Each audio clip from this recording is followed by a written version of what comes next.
দিচ্ছ কেন? তালা দিয়ে রাখা ভালো, মা তো আর কোথাও বাইরে যাবে না। তুমি তো আমার মাকে চেনো না, আমার মা আমার থেকেও এক কাঠি ওপরে।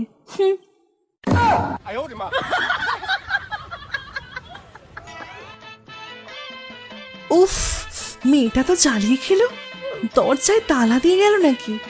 এখন আমার ভগা বাবুটা আসবে কি করে?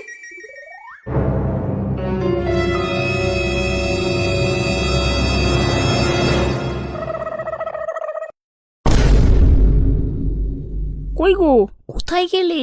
দরজায় যে তালা দেওয়া। তুমি এসে গেছো, কিন্তু আমার ভাগ্যে মনে হয় তোমারটা নেই। আরে কোনো চাপ নেই, এর জন্যই তো জানালা স্টাইলটা শেখা। তুমি পেছন ঘুরে দাঁড়াও, তারপর আমি দেখছি।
চাপা ঘর থেকে পুরো আমার ভেন্ডি খেলা করে দিল।